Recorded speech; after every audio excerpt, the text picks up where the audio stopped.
మన ప్రభు అయిన యేసుక్రీస్తు నామములో మీ అందరికీ శుభములు. प्रभु यीशु मसीह के नाम से आप सभी को जय मसीह की।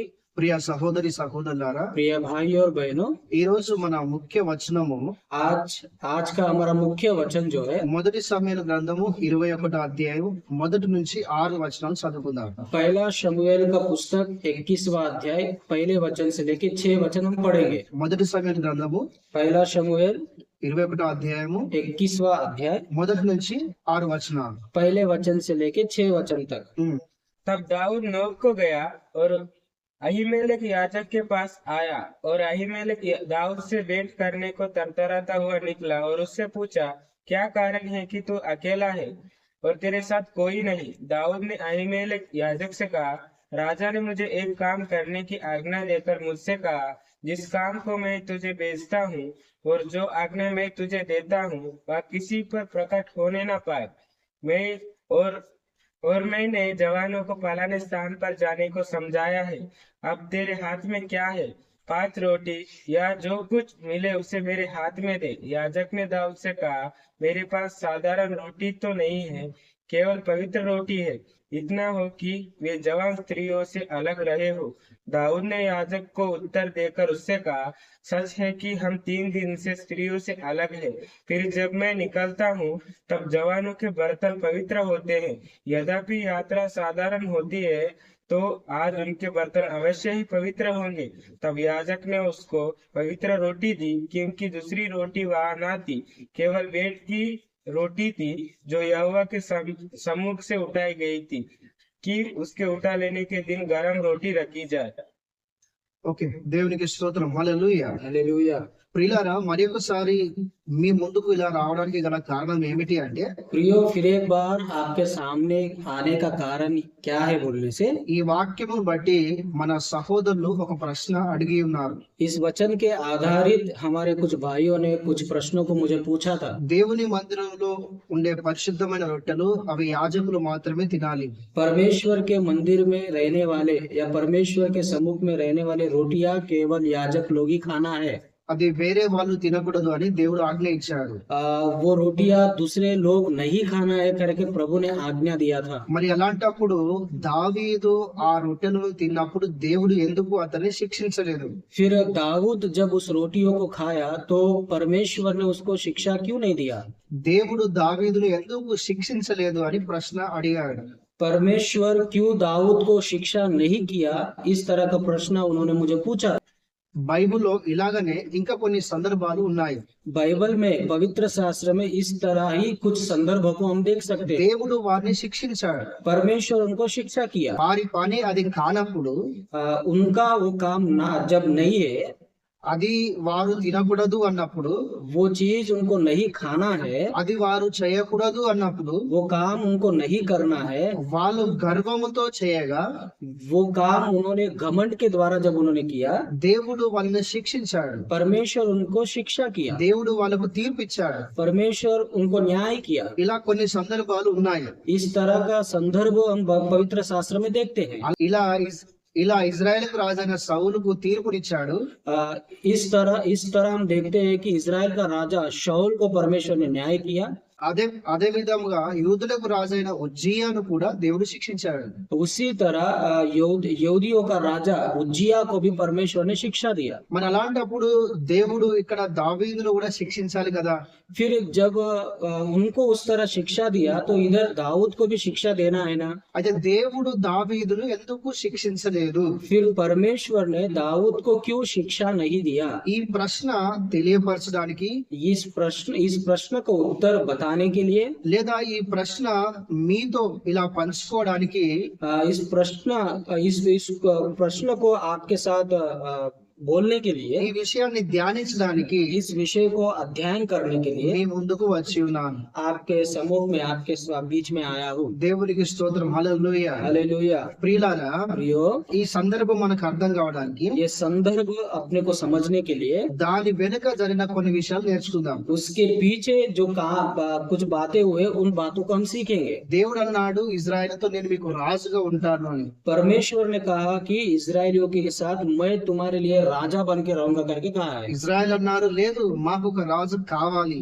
नहीं, इजरायली लोगों ने बोला कि नहीं, हमको एक राजा चाहिए करके उन्होंने कहा। అప్పుడు దేవుడు तभी परमेश्वर కీషు కుమారుడైన సౌలును कीश के पुत्र शाऊल को, ఆయన మొదటిగా గాడిదలను కాచుకునే వృత్తిలో ఉన్నాడు. ये शाऊल जो है पहले गधों को चराने वाला व्यक्ति था। దేవుడు సమూయేలుకు ఆజ్ఞాపించాడు ఇజ్రాయెలుకు రాజుగా ఉండడానికి, నీవు వెళ్ళి సౌలును అభిషేకించమని. परमेश्वर ने शमूएल को, भविष्यवक्ता शमूएल को आज्ञा दिया कि इजराइल के राजा के लिए तो शाऊल के पास जाकर उसको अभिषेक कर करके। అలా అభిషేకం పొందిన సౌలు ఇజ్రాయెల్ 40 సంవత్సరాలు పరిపాలన చేశాడు. उस तरह अभिषेक पाया हुआ शाऊल इजरायलियों को राजा बनकर 40 वर्ष तक उन्होंने सेवा किया। ఆయన పరిపాలనలో ఒక టైంలో जब वो शासन कर रहे थे उस समय में, ఈ ఫిలిస్తీన్ల సంతతి వాడైన గొలియాదు 40 దినములు ఇజ్రాయేలును భయపెట్టాడు లేదా సవాల్ విసిరాడు, మీలో ఎవడన్నా ఉంటే నాతో వచ్చి యుద్ధం చేయండి అని. फिलिस्तियों के समाज में रहने वाले गोलियत नाम का एक व्यक्ति इजरायलियों के सामने आकर युद्ध के लिए खड़ा हुआ और इस तरह कहा कि आपके बीच में अगर कोई है मेरा सामने करने वाला, वो मेरे सामने आ जाओ करके बोला। అందరూ భయపడతారు. सभी लोग डरते वहां पर, కానీ చిన్నవాడైన దావీదు ముంగడికి వచ్చి लेकिन वहां पर हम देखते हैं छोटा बच्चा जो दावीद सामने आया, ఆయన మరి మనందరికీ తెలిసిన విషయం, వెళ్ళి గొలియాతును చంపి తన తల నరుక్కొని వచ్చినట్టుగా మనం చూస్తాం. हम इस बात को जानते हैं कि गोलियत के पास दाऊद गया, उसके सर को काट कर वो वापस आया करके हम जानते हैं। అప్పుడు ప్రజలందరూ జయజయలు పలికారు. उस समय सभी लोग दाऊद के प्रति जय जयकार किए। సౌలుకు 1000, దావీదుకు 10,000 అని పలకగా शाऊल को 1000 और दाऊद के लिए 10,000 करके जब उन्होंने बोला, దేవుని వాక్యంలో రాయబడి ఉంది, परमेश्वर का शास्त्र भाग इस तरह कहता है, అప్పటి నుండి సౌలు దావీదు మీద విషపు చూపు పెట్టెను అని చెప్పేసి. तब से शाऊल दाऊद के प्रति ईर्ष्या से वो देखा करके हमें सीखते हैं, నేను రాజును, मैं राजा हूँ, నా తర్వాత నా కుమారుడు రాజు కావాలి, मेरे बाद मेरा पुत्र राजा बनना है, ప్రజలు నన్నే గొప్పగా ఎంచాలి, लोग मुझे ही बड़ा समझना है, నాకు కాకుండా ఆ పిల్లవానికి 10,000 అన్నారు. मुझे छोड़कर वो बच्चे को 10,000 करके जय जयकार किए, ఆ వ్యక్తి ఉండకూడదు वो व्यक्ति नहीं रहना है। అని అప్పటి నుండి దావీదును నష్టపరుస్తూ, అప్పటి నుండి దావీదును చంపే ప్రయత్నంలో సౌలు ఉన్నట్టుగా మనం చూస్తాం. तब से दाऊद को नुकसान पहुंचाते हुए दाऊद को मारने की कोशिश में शाऊल थे करके हम देखते हैं। మనందరం చూస్తాము, ఆయన తన కుమార్తెను ఇస్తాను అని చెప్పి తన కుమార్తెను ఇవ్వకుండా ఇంకొకటికి వివాహం చేస్తాడు. हम देखते हैं कि मैं मेरे बेटी को देकर तेरे से शादी करूंगा करके शाऊल बोलता है, तो उस तरह ना करते हुए दूसरे की बेटी के साथ उसकी शादी करना हम देखते हैं। ఆ తర్వాత ఇంకో కుమార్తెను మీకాయిలతో అతని వివాహం జరిగిస్తాడు. उसके बाद दूसरे बेटी के साथ उसकी शादी करवाता है। కానీ ఆ తర్వాత అతని ప్రయత్నములన్నీ కూడా దావీదును కొట్టాలి, దావీదును ఓడించాలి, దావీదును చంపాలి అనే ప్రయత్నాలే ఎక్కువ చేశాడు. उसके बाद हम देखते हैं शाऊल बहुत से बार उनको मारने की कोशिश किया, उनको हराने की कोशिश किया, बहुत से बार उनको सताने की कोशिश किया करके हम देखते हैं। కానీ దేవుడు ఈ పరిస్థితులన్నింటిలో కూడా దేవుడు దావీదును కాపాడాడు. लेकिन इन सारे परिस्थितियों से परमेश्वर दाऊद को बचाना हम लोग देखते हैं। సౌలు ఎన్నో సార్లు చంపాలని ప్రయత్నం చేశాడు, దావీదుకు తెలుసు. शाऊल बहुत से बार दाऊद को मारने की कोशिश किया, ये बात दाऊद जानता था, కానీ ఎప్పుడు కూడా దావీదు ఈ సౌలును చంపాలని ఆలోచన చేయలేదు. लेकिन कभी भी दाऊद शाऊल को मारने के लिए कभी विचार नहीं किया। ఆయన నా యజమానుడు అన్నాడు. वो मेरा मालक है करके उन्होंने कहा। అతని ఎదుట ఉండి దేవుని సేవ చేసుకుంటూ వచ్చాడు. उसके सामने रहते हुए प्रभु की सेवा करते हुए आगे बढ़े। సౌలు ఎలా చెప్తే అలా చేశాడు ఆయన. शाऊल जिस तरह दाऊद को कहा उस तरह उन्होंने किया। ఎప్పుడు కూడా రాజు సౌలుకు వ్యతిరేకంగా ఏ పని చేయలేదు దావీదు. कभी भी राजा शाऊल के व्यतिरिक्त वो कभी खड़े नहीं हुए, కానీ ప్రతి సమయంలో సౌలు దావీదును చంపే ప్రయత్నం చేసుకుంటూ వచ్చాడు. लेकिन हर बार शाऊल दाऊद को मारने की कोशिश ही करता रहा। ఈ సందర్భంలో ऐसे संदर्भ में ఇలా సౌలు యొద్ద నుండి పారిపోయి దావీదు తన స్నేహితులతో తన సహోదరులతో నోబు అనే ఒక ప్రాంతానికి గ్రామానికి వచ్చాడు. इस तरह शाऊल के पास से वो भागते हुए अपने दोस्त अपने सैनिकों के पास नोब नाम के गांव में वो आया। ఆయన ఆయన భయపడి లేదా ఆయన అక్కడి నుంచి తప్పించుకొని ఆయన పారిపోయి వచ్చాడు. वो वहां पर डर कर वहां से भाग कर उस प्रदेश में वो आना हम लोग देखते हैं। అక్కడ ఒక యాజకునితో కలుసుకున్నాడు. उस नोब नाम के शहर में एक याजक को मिलना हम लोग देखते हैं। దేవుని మందిరం యొద్దకు వెళ్ళాడు. वो परमेश्वर के मंदिर के पास गया। దావీదు అదేవిధంగా తన స్నేహితులు చాలా ఆకలితో ఉన్నారు, ప్రాణాపాయ స్థితిలో ఉన్నారు వాళ్ళు. दाऊद और उनके सारे दोस्त बहुत ही भूखे वहां पर थे। అప్పుడు యాజకుడిని అడిగాడు, తినడానికి ఏమన్నా ఉన్నాయా అని చెప్పి. उस समय याजक को वो पूछे है कि कुछ खाने के लिए है क्या आपके पास। అయితే అక్కడ పరిశుద్ధమైన రొట్టెలు తప్ప తినడానికి ఇంకా వేరే ఏం లేవని చెప్పాడు. तो वहां पर मंदिर में पवित्र रोटी के सिवा वहां पर खाने के लिए कुछ भी नहीं है करके उन्होंने कहा। అయితే మా వస్త్రములు పరిశుద్ధంగా ఉన్నాయి, हमारे वस्त्र पवित्र है, మేము మా స్త్రీలను కూడా కలువక చాలా దినములు అయింది, మా హృదయం కూడా పరిశుద్ధంగా ఉన్నది. हम हमारे स्त्रियों को मिलके भी बहुत समय हो गया है, हमारा मन भी पवित्र है। అందుకొరకు మీరు వాటిని ఇవ్వండి అన్నప్పుడు इसलिए उस आप हमें उस रोटियों को दे करके पूछने से యాజకుడు ఆ యొక్క యాజకుడు ఆ రొట్టెలు ఇవ్వగా దావీదు తిన్నాడు, తన సహోదరుడు కూడా తిన్నట్టుగా దేవుని వాక్యం సెలవిస్తున్నది. उस समय दाऊद को याजक ने जब वो रोटी दिया तो दाऊद ने खाया और साथ ही उनके दोस्तों ने भी खाया करके हम देखते हैं। ఇక్కడ జరిగిన సందర్భం అది. यहाँ पर जो ये संदर्भ हुआ था वहाँ ఈ సందర్భంలో పరిశుద్ధ స్థలంలో ఉండే రొట్టెలు దావీదు తిన్నాడు, తన సహోదరుడు కూడా తిన్నాడు. इस संदर्भ में पवित्र स्थान में रहने वाले रोटियों को दाऊद और उसके दोस्त भी खाए करके हम देखते हैं। ఈ విషయాన్ని इस बात को కొత్త నిబంధనలో नए नियम में యేసు ప్రభు కూడా చెప్పాడు. यीशु मसीह भी कहा है। నిజమే. सच में ఇదే సందర్భంలో यही संदर्भ को యేసు ప్రభు కొత్త నిబంధనలో చెప్పాడు. यीशु मसीह नए नियम में कहे है। దావీదు పరిశుద్ధ స్థలంలో ఉండే రొట్టెలు తిన్నాడు, తన సహోదరులకు కూడా ఇచ్చాడు అని చెప్పేసి.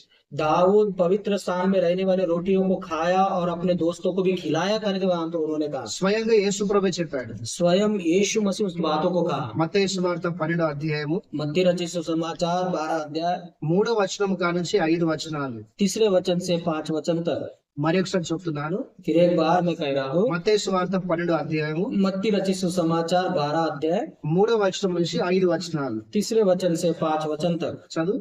उसने उनसे कहा, क्या तुमने नहीं पढ़ा कि दाऊद ने जब वह और उसके साथी भूखे हुए तो क्या किया? वह कैसे परमेश्वर के घर में गए और पेट की रोटियां खाई, जिन्हें खाना ना तो उसे और न उसके साथियों को, पर वे केवल याजकों को उचित था। या क्या तुमने व्यवस्था में नहीं पढ़ा कि याजक सबत के दिन मंदिर में सबत के दिन की विधि को तोड़ने पर भी निर्दोष ठहरते हैं? पर मैं तुमसे कहता हूँ कि यह वह है जो मंदिर में से भी बड़ा है। రైట్. ఇదే విషయము లూకా సువార్త 6వ అధ్యాయం 3 నుంచి 4 వచనాలలో రాయబడింది.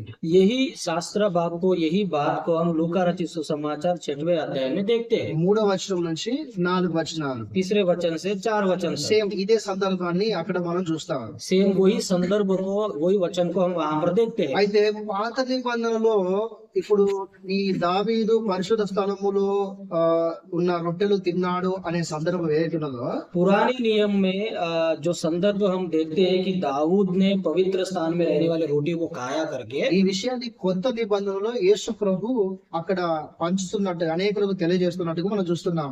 यही बात को प्रभु यीशु मसीह नए नियम में वहाँ के लोगों को बताना हम लोग देखते हैं। అయితే దీన్ని మనము కొంచెం ముందుకు వెళ్ళిన తర్వాత మనము ధ్యానం చేసుకుందాము. इसी बात को हम जब आगे बढ़ेंगे तो उसको अध्ययन करेंगे। ఈ విషయాన్ని కొత్త నిబంధనలో ఎందుకు యేసు ప్రభు ఎత్తి చూపిస్తున్నాడు, क्यों नए नियम में इस पुराने नियम के बात को वो बता रहे हैं। ఈ సందర్భం ద్వారా ప్రజలకు యేసు ప్రభు ఏం నేర్పిస్తున్నాడు, इस संदर्भ के द्वारा प्रभु यीशु मसीह लोगों को क्या सिखा रहे हैं, మనం ఏం నేర్చుకోవాలి, हम क्या सीखना है। కొంచెం ముందుకు వెళ్ళిన తర్వాత చూద్దాం. हम जब आगे बढ़ते जाएंगे तो उन बातों को सीखेंगे। అయితే కొంత ప్రశ్న మన మధ్యలో ఉన్నది కదా, एक प्रश्न हमारे सामने है ना, ఇక్కడ దేవుడు ఎందుకు దావీదును శిక్షించలేదు, यहाँ पर क्यों दाऊद को परमेश्वर ने शिक्षा नहीं ఈ दिया। రొట్టెలు ఓన్లీ యాజకులు మాత్రమే తినాలి కదా, इस रोटियों को केवल याजक ही खाना है ना, వాస్తవమైన విషయమే. और वो सही है। ధర్మశాస్త్రంలో రాయబడి ఉంది. धर्मशास्त्र हम इस बात को सिखाता है। లేవియా కాండము लेवी का पुस्तक 24వ అధ్యాయము 24वां अध्याय 5వ వచనం నుంచి 8వ వచనం వరకు, 5 वचन से 8 वचन तक। లేవియా కాండము लेवी का पुस्तक 24వ అధ్యాయము 24वां अध्याय 5వ వచనం నుంచి 9 వచనాలు. 5 वचन से लेके 8 वचन तक. మరొక వాక్యము और एक वचन हम देखेंगे లేవియ కాండము लेवी का पुस्तक 22వ అధ్యాయము 22वां अध्याय 10వ వచనం. 10 वचन. లేవియ కాండం 22వ అధ్యాయం 10వ వచనం. लेवी का पुस्तक 22वां अध्याय 10 वचन. మరి ఒక వాక్యము और एक वचन हम देखेंगे నిర్గమ కాండము निर्गमन 29వ అధ్యాయము 29 अध्याय 33వ వచనము. 33वां वचन. 29వ అధ్యాయం 33వ వచనం. 29वां अध्याय 33वां वचन. ఈ మూడు లేఖనాల్లో కూడా ये పరిశుద్ధ స్థలములో ఉండే ఆ యొక్క రొట్టెలు యాజకులు మాత్రమే తినాలి. ఇరుగు పొరుగు వారే గాని లేదా అన్యులే కానీ ఎవరు కూడా ఆ రొట్టెలు తినకూడదు అని దేవుడు స్వయంగా ఆజ్ఞాపించాడు. जो शास्त्र भाग 3 शास्त्र भाग हम लोगों ने पढ़ा, इन 3 शास्त्र भागों में परमेश्वर का ये आदेश है कि पवित्र स्थान में रहने वाले रोटी केवल याजक लोग ही खाना है, उसको छूना है. बाजू के कोई भी व्यक्ति उस पवित्र स्थान के रोटियों को नहीं छूना है, नहीं खाना है करके परमेश्वर आज्ञा दिया है. ఇవి యాజకుల కొరకు సిద్ధపరిచినవి. ये रोटी जो है याजक के लिए तैयार किया गया. యాజకుడే తినాలి. याजक ही खाना है. యాజకుడు చేయవలసిన పని याजक करने वाला काम है वो. యాజకుడే చేయాలి. याजक ही करना है. ఇంకా రాజులైనా ఇంకా మిగతా ఎవరైనా కూడా అది చేస్తే దేవుడు అసహించుకున్నాడు, దేవుడు కోపపడ్డాడు, దేవుడు తీర్పునిచ్చాడు అనే విషయాన్ని ఇక్కడ మనం గమనించాలి. याजक के सिवा अगर कोई दूसरा व्यक्ति राजा हो या कोई भी हो, अगर वो याजक करने वाला काम अगर दूसरा व्यक्ति किया है तो परमेश्वर उसको घृणा किया है, नापसंद किया है करके हम देखते हैं. నేను మొదటిగానే ఒక మాట మీకు ఆల్రెడీ చెప్పి ఉన్నాను. मैं पहले ही आपको एक बात कहा हूँ. ఇలా కొన్ని సందర్భాలు ఉన్నాయి. ऐसे पवित्र शास्त्र में कुछ संदर्भों को हम देखते हैं. వారు తినకూడదు, वो नहीं खाना है, వారు చేయకూడదు, वो लोग नहीं करना है, అయినప్పటికీ కూడా फिर भी वे लोग గర్వముతో వాళ్ళు చేసినప్పుడు దేవుడు తీర్పునిచ్చాడు అని. घमंड के कारण जब वो काम को उन्होंने किया, परमेश्वर उनको न्याय किया करके हम देखते हैं. అలాంటి సందర్భాల్లో ఒక సందర్భము ఇజ్రాయేలుకు మొదటి రాజు అయిన సౌలు సందర్భాన్ని మనం చూడాలి. ऐसे संदर्भ में पहला संदर्भ हम क्या देखे बोलने से शाऊल जो इजराइल का पहला राजा है उसके बारे में देखे हम. మొదటి సమూయేలు గ్రంథము पहला शमूएल 13వ అధ్యాయము 13वां अध्याय 8వ వచనం కానించి 14 వచనాలు చదివితే 8 वचन से 14 वचन जब हम पढ़ते हैं, మొదటి సమూయేలు గ్రంథము पहला शमूएल का पुस्तक 13వ అధ్యాయము 13 अध्याय 8వ వచనం కానించి 14 వచనాలు. 8 वचन से लेके 14 वचन तक. ఇక్కడ సౌలు ఏం చేశాడు అంటే ఒక బలి పశువును పెట్టుకొని బలి అర్పించడానికి సౌలు సమూయేలు కొరకు ఎదురు చూస్తున్నాడు. या इस वचन में हम देखते हैं कि शाऊल जो है एक पशु को लेके आकर बलि चढ़ाने के लिए वहां पर रखा और वो शमूएल भविष्यवक्ता के लिए इंतजार कर रहे थे. ఎందుకంటే సమూయేలు ప్రవక్త అదేవిధంగా ఒక యాజకునిగా ఒక న్యాయాధిపతిగా కూడా ఉన్నాడు. क्योंकि शमूएल जो भविष्यवक्ता है वो एक याजक के रूप में, न्यायाधीश के रूप में भी वे थे वहां पर. అయితే సమూయేలు వచ్చి మాత్రమే అది బలి అర్పించాలి. तो शमूएल केवल शमूएल ही आकर उस बलि को चढ़ाना है. సమూయేలు రావడము లేట్ అయినప్పుడు शमूएल आना लेट हो गया था. అయితే సౌలు గర్వముతో నేను ఇంకా ఎంతసేపు ఎదురు చూడాలి అని ఆయనే బలి అర్పించినట్టుగా అక్కడ రాయబడి ఉంది. शाऊल घमंड के साथ उसके लिए मैं कितना देर इंतजार करूं करके याजक करने वाला काम शाऊल की करना वहां पर हम देखते हैं. ఇక్కడ దేవుడు కోప్పడ్డాడు. यहाँ पर परमेश्वर क्रोधित हुआ करके देखते हैं. దేవుడు సమూయేలు సౌలు దగ్గర పంపించాడు. परमेश्वर शाऊल को शमूएल के पास भेजना हम देखते ఇక నీ రాజ్యం స్థిరంగా ఉండదు అని చెప్పాడు. हैं. अभी तेरा राज्य जो है वो नहीं रहेगा करके उन्होंने कहा. అలా దేవుడు సౌలుకు తీర్పునిచ్చినట్టుగా మనం చూస్తాం. इस तरह परमेश्वर शाऊल को न्याय किया करके हम देखते हैं. రెండో సందర్భము दूसरा संदर्भ जब हम देखते हैं, ఉజ్జియా రాజు గురించి చూస్తాం. उज्जिया राजा के बारे में देखते हैं. రెండో దినవృత్తాంతముల గ్రంథము दूसरा इतिहास 26వ అధ్యాయము 26वां अध्याय 16వ వచనం కానుంచి 21వ వచనం వరకు. 16 वचन से लेकर 21 वचन तक हम देखते हैं. రెండో దినవృత్తాంతములు दूसरा इतिहास 26వ అధ్యాయము 26वां अध्याय 16వ వచనం కానుంచి 21వ వచనం వరకు. 16 वचन से लेकर 21 वचन तक हम ఇక్కడ देखते हैं. ఉజ్జియా రాజు గురించి రాయబడింది. यहाँ पर उज्जिया राजा के बारे में लिखा गया है. ఈయన ఒక రోజు దేవుని మందిరం యొద్దకు వచ్చాడు. ये राजा एक बार परमेश्वर के मंदिर में आए थे. ఇతని మనసులో ఒక ఆలోచన ఆలోచన వచ్చింది. इसके मन में एक विचार आया। ఆ పరిశుద్ధ స్థలములో ఉండే ధూప వేదిక దగ్గరికి వెళ్ళి ధూప వేయాలని చెప్పేసి. तो एक बार उज्जिया राजा मंदिर के पास आया और उसके मन में ये विचार आया कि पवित्र स्थान में रहने वाले धूप वेदी के पास जाकर धूप जलाना है करके उसके मन में ये विचार आया था। అప్పుడు యాజకుడు అన్నారు, उस समय याजक ने उनको कहा था, రాజా ఇది మేము మాత్రమే చేయాలి, राजा ये केवल हम ही लोग करना है, ఇది మీరు చేయకూడదు. ये काम आपको नहीं करना है। ఈ విషయాన్ని యాజకుడు చెప్పినప్పటికీ కూడా ये विषय को याजक बताने के बाद भी యాజకులను ఎదిరించాడు ఉజ్జియా. याजक लोगों के विरुद्ध वो खड़ा हुआ నేను देखते हैं। రాజును, मैं राजा हूँ, నేను సమస్తము చేస్తాను, मैं सब कुछ करता हूँ, నేను రాజును, मैं राजा हूँ, నాకు అధికారం ఉన్నది, मुझे अधिकार है, నేను నేను నేను ఇజ్రాయెల్ ప్రజలకు పెద్ద అధిపతిని, రాజును मैं इजरायली लोगों का राजा हूँ। అని గర్వముతో యాజకులను ఎదిరించి పరిశుద్ధ స్థలంలోకి వెళ్లి ధూపము వేయుచుండగా దేవుని కోపం వచ్చి కుష్ఠరోగం వచ్చినట్టుగా ఆ రోగంతోనే ఆ యొక్క రాజు చనిపోయినట్టుగా దేవుని వాక్యం సెలవిస్తున్నది. घमंड के साथ वो धूप वेदी के पास जाकर धूप जलाने से परमेश्वर का क्रोध उसके ऊपर आना हम देखते हैं और उसके द्वारा उसको कोड़ी बीमारी होना देखते हैं और उसके द्वारा वो मृत्यु हो गया करके हम देखते हैं उनके ఇలా ఇంకా కూడా కొన్ని సందర్భాలు మనం చూస్తాం. इस तरह और संदर्भों को भी हम देख सकते ఇలా हैं। దేవుడు రాజు సౌలు తీర్పునిచ్చాడు సౌలుకు. इस तरह परमेश्वर ने राजा शाऊल को न्याय किया। రెండోది ఉజ్జియా రాజుకు మరి తీర్పునిచ్చినట్టుగా శిక్ష ఇచ్చినట్టుగా చూస్తున్నాం. दूसरा उज्जिया राजा को भी परमेश्वर ने शिक्षा दिया करके हम देखते हैं। మరి అలాగైతే फिर మరి ఈ పరిశుద్ధ స్థలంలో ఉండే రొట్టెలు కూడా దావీదు తినకూడదు కదా. फिर ऐसा है तो पवित्र स्थान में रहने वाले रोटियों को दाऊद नहीं खाना है ना। ఇప్పుడు ఈ ప్రకారంగా మనం ఆలోచన చేస్తే इस प्रकार से जब हम सोचते हैं, రాజు సౌలుకు తీర్పునిచ్చాడు, परमेश्वर शाऊल को न्याय किया। ఇక్కడ ఉజ్జియా రాజు కూడా దేవుడు శిక్ష ఇచ్చాడు. यहाँ पर उज्जिया राजा को भी परमेश्वर ने शिक्षा दिया। మరి దావీదు కూడా వాక్యానుసారంగా నువ్వు ఆలోచన చేస్తే ధర్మశాస్త్రానికి విరోధంగా చేశాడు కదా, ధర్మశాస్త్రాన్ని వ్యతిరేకించాడు కదా, మరి దేవుడు ఎందుకు दाऊदను శిక్షించలేదు? फिर वचन के अनुसार जब हम देखते हैं कि दाऊद ने धर्मशास्त्र के विरुद्ध वो काम किए है ना, धर्मशास्त्र के विरुद्ध वो जाकर उस रोटियों को खाए है ना, మరి దేవుడు ఎందుకు దావీదును శిక్షించలేదు फिर परमेश्वर दाऊद को शिक्षा क्यों नहीं दिया? అన్నది మన మధ్యలో ఉన్న ప్రశ్న. अब ये प्रश्न हमारे बीच में है। దేవుడు ఎందుకు దావీదును శిక్షించలేదు అంటే फिर क्यों परमेश्वर दाऊद को शिक्षा नहीं दिया बोलने से, మొదటిగా पहला మొదటి సామెతల గ్రంథం 21వ అధ్యాయము पहला शमूएल 21वां अध्याय మొదటి నుంచి 6 వచనాలు మనం ముఖ్య వచనం రూపంలో మనం చదివాము. पहले से 6 वचन तक हम मुख्य वचन के रूप में पढ़े हैं। అక్కడ మనం ఆలోచన చేస్తే वहां पर जब हम अध्ययन करते हैं, సౌలు యొద్ద నుండి పారిపోయి ఒక ప్రాంతానికి దావీదు వచ్చాడు. शाऊल के पास से भागकर एक जगह पे वो आए। కొన్ని దినముల నుంచి తినడానికి తాగడానికి వానికి ఏమి దొరకలేదు. बहुत दिनों से उनको खाने के लिए पीने के लिए कुछ नहीं था। వాళ్ళు అలా ప్రయాణం చేస్తూ చేస్తూ అలసిపోయి ప్రాణాపాయ స్థితిలో ఉన్నాడు దావీదు. उस तरह वो प्रवास करते करते वो भूख से वो मर रहे थे। ఈ విషయము అక్కడ యాజకుడు కూడా కల్లారా చూశాడు దావీదు. इस बात को दाऊद को याजक देखा था।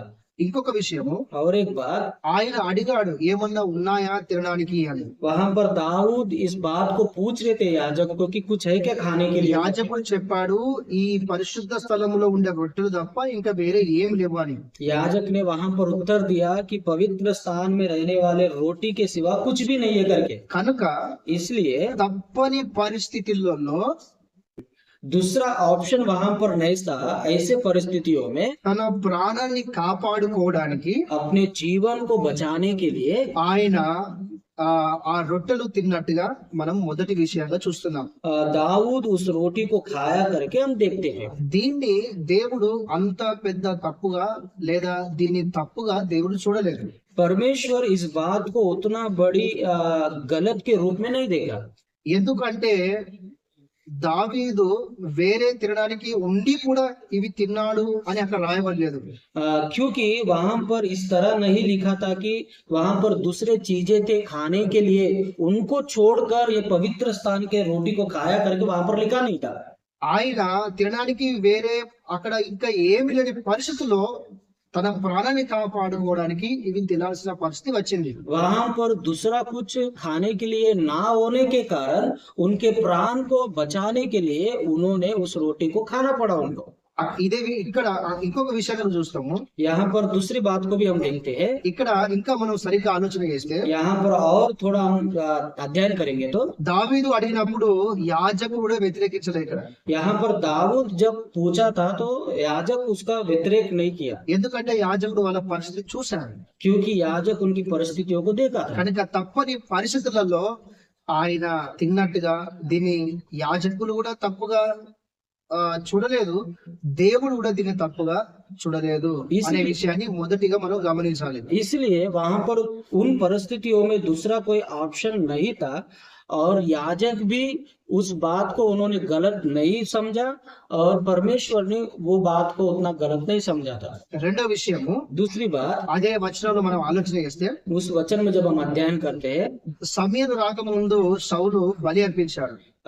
शमूएल आने से पहले शाऊल जो है बलि को चढ़ाना, యాజకులను ఎదిరించి స్వయంగా మందిరములకు వెళ్లి ఆ యొక్క ఉజ్జియా ధూపం వేశాడు. याजक के विरुद्ध खड़े होकर उज्जिया राजा जो है वो धूप को जलाया करके हम देखते हैं। కానీ ఇక్కడ రొట్టెలు తన పరిశుద్ధ స్థలంలోకి వెళ్లి తన స్వహస్తాలతోని తీసుకొని దావీదు తినలేదు. కానీ వాక్యం సెలవిస్తున్నది, యాజకుడు దాన్ని తీసి ఇవ్వగా యాజకుడితో ఆయన యాజకుడి హస్తాలతో యాజకుడి అనుమతితో తీసుకొని ఆయన తిన్నాడు అని దేవుని వాక్యం సెలవిస్తున్నది. जो शास्त्र भाग हम लोगों ने पढ़ा है वहां पर वो दाऊद राजा खुद जाकर उस रोटी को लेकर नहीं खाया, परंतु याजक खुद अपने हाथों से उसको उठाकर दाऊद के पास आया और दाऊद ने याजक के अनुमति से उस रोटी को खाया करके हम देखते हैं। స్వయంగా యాజకుడే అతనికి రొట్టెలు ఇచ్చాడు. स्वयं याजक ही उस रोटियों को दाऊद को दिया।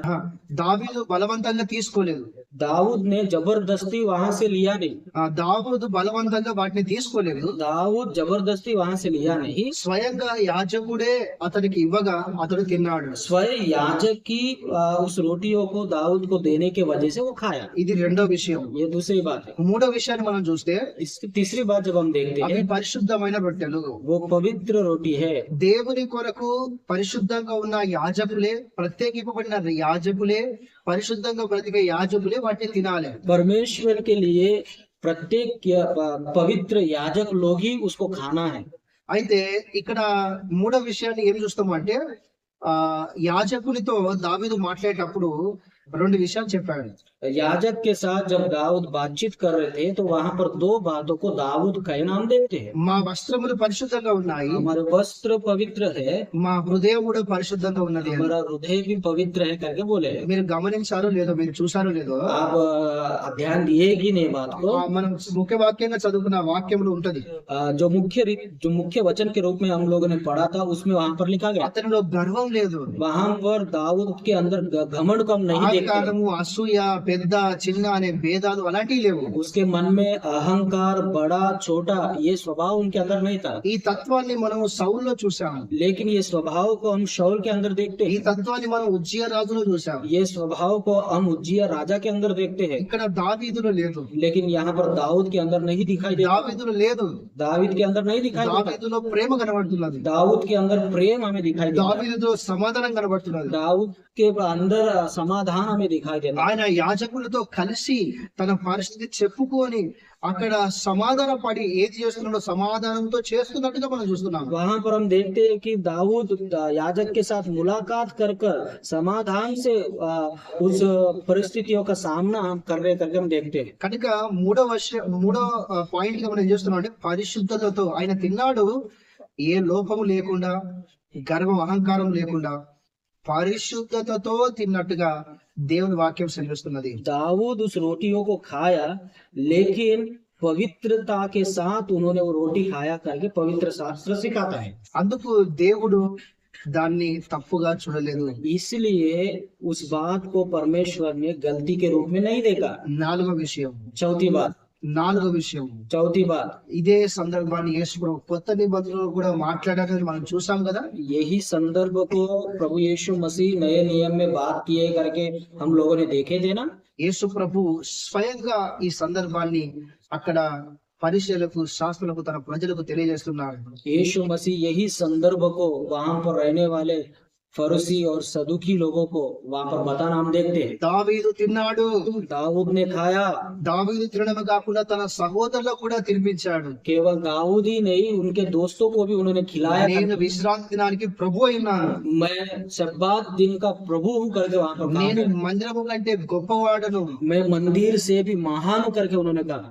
ధర్మశాస్త్రము కంటే మనిషి యొక్క వ్యక్తిత్వము, మనిషిని కాపాడము, మనిషి మానవత్వం ప్రాముఖ్యమైనది అంటూ धर्मशास्त्र से व्यवस्था से भी मनुष्य को बचाना, उनके इंसानियत को बचाना ये बहुत ही महत्वपूर्ण है करके దేవుడు బలిని కోరడు, దేవుడు బలిని కాదు కోరుకునేది, ఆయన కోరుకునేది మనిషి రక్షణను, మానవత్వాన్ని లేదా దయను, కనికరము అని ఆయన అక్కడ ఈ సందర్భాన్ని చెబుతూ ఆఖరికి దేవుడు కోరుకునేది ఏంటిదో అది తెలియపరుస్తున్నాడు. परमेश्वर बलि को नहीं परंतु इंसान को, इंसानियत को, मनुष्य के उद्धार को, दया को और प्रेम को स्वीकार करता करके हम वहां पर सिखाना देखते हैं। చూడండి, వాక్యం చదువుకుందాము. देखिए हम वचन को पढ़ेंगे। మత్తయి సువార్త 12వ అధ్యాయము मत्ती रचित सुसमाचार 12 अध्याय 7వ వచనం చదువుకుందాము. 7वां वचन हम लोग पढ़ेंगे। మత్తయి సువార్త 12వ అధ్యాయం 7వ వచనం. मत्ती रचित सुसमाचार 12 अध्याय 7 वचन। ఆ, यदि तुम इसका अर्थ जानते, हाँ। मैं दया से प्रसन्न होता हूँ, ఆ, बलिदान से नहीं, हम्म। तो तुम निर्दोष की दोषी ना ठहराते। రైట్. ఇక్కడ ఈ వాక్యంలో దేవుడు యేసు ప్రభు ఏమని మాట్లాడుతున్నాడంటే, यहाँ पर प्रभु यीशु मसीह क्या कह रहे हैं बोलने से, ఇప్పుడు మనం పాత నిబంధనలో చదువుకునే సందర్భమే ఇప్పుడు మనం చదువుకునే వాక్యంలో ఉన్నది. पुराने नियम में जो संदर्भ को हम लोगों ने पढ़ा है वही संदर्भ अभी हम लोग पढ़ रहे हैं। మత్తయి సువార్త 12వ అధ్యాయం मत्ती रचित सुसमाचार 12 अध्याय, అదే సందర్భాన్ని ఇక్కడ యేసు ప్రభు మాట్లాడతారు. वही संदर्भ को यीशु मसीह वहां पर बात कर रहे हैं। ఆ సందర్భాన్ని మాట్లాడుతూ उस संदर्भ को बताते बताते ఆఖరిగా ఏమన్నాడు అంటే, आखिरी में प्रभु यीशु मसीह ने कहा, దేవుడు బలిని కాదు కనికరమును కోరుతున్నాడు. परमेश्वर बलि को नहीं लेकिन दया को मांगता है। దేవుడు ధర్మశాస్త్రము కాదు, ఒక మనిషి రక్షణను కోరుతున్నాడు. परमेश्वर व्यवस्था को नहीं लेकिन मनुष्य के उद्धार को मांगता है। దేవుడు మతమును కాదు, ఒక మానవత్వాన్ని దేవుడు కోరుకుంటున్నాడు. परमेश्वर धर्म को नहीं परंतु इंसानियत को, मनुष्यत्व को मांगता है। ఈ విషయాన్ని అక్కడ యేసు ప్రభు తెల్లగా అందరికి ప్రకటిస్తున్నాడు. इस बात को प्रभु यीशु मसीह सरल रीति से सभी को समझाना हम देखते हैं। అందుకే దేవుడు అక్కడ పాత నిబంధనలో జరిగిన సందర్భంలో అక్కడ ఆ భౌతికమైన మతాన్ని లేదా ధర్మశాస్త్రాన్ని దేవుడు చూడలేదు, కానీ దావీదు బ్రతకడము ముఖ్యము అనే విషయాన్ని దేవుడు అక్కడ చూశాడు. इसलिए जब वो पुराने नियम के संदर्भ को हम देखते हैं वहां पर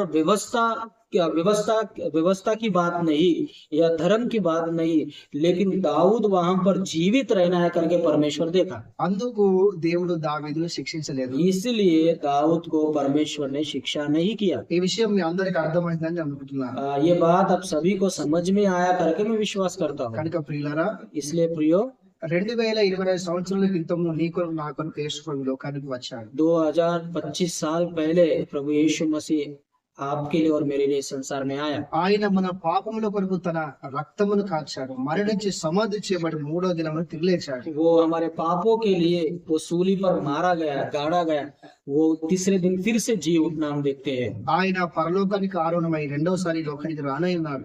वे स्वर्ग में जा गए और दूसरी बार वापस आने वाले करके ఆయనను నమ్ముకున్న నీవు నేను उसके ऊपर विश्वास रखने वाले आप और मैं మతంలో ఉన్నామా లేదా మానవత్వం కలిగి బ్రతుకుతున్నామా? हम लोग धर्म में अपने जीवन को जी रहे हैं या इंसानियत लेकर हम अपने जीवन को जी रहे हैं। మనము ధర్మశాస్త్రమును మనం చూస్తున్నామా లేదా ప్రజలలో ప్రేమ, దయ, కనికరం అని మనం బ్రతుకుతున్నామా? हम व्यवस्था को देख रहे हैं या इंसान के अंदर के प्रेम और दया को देख रहे हैं। మనం ఎలా ఈ లోకంలో క్రీస్తును ప్రకటిస్తున్నాం? हम किस तरह परमेश्वर को इस संसार में प्रकट कर रहे हैं, లేదా ఎలా మనం ఈ లోకంలో క్రీస్తు కొరకు బ్రతుకుతున్నాము?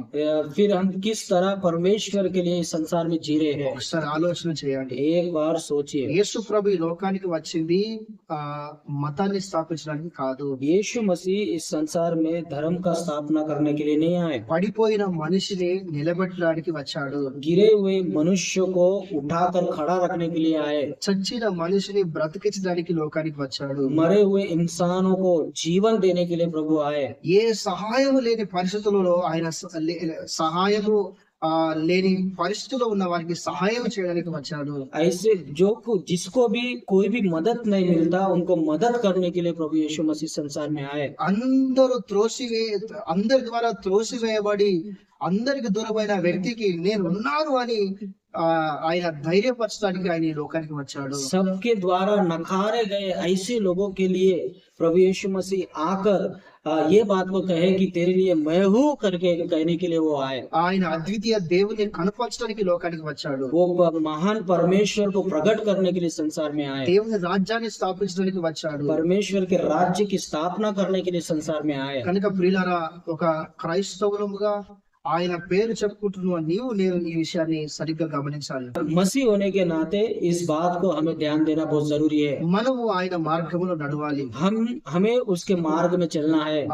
అప్పుడు దేవుని దీవెనలు మనం పొందుకుంటాము. उस समय हम परमेश्वर के आशीषों को हम पाते हैं। దేవుడు ఈ వాక్యం ద్వారా మిమ్మల్ని అందరినీ దీవించును గాక. प्रभु इस वचन के द्वारा हम सभी को आशीषित करे। ఆమేన్. आमीन। Praise the Lord. Praise the Lord.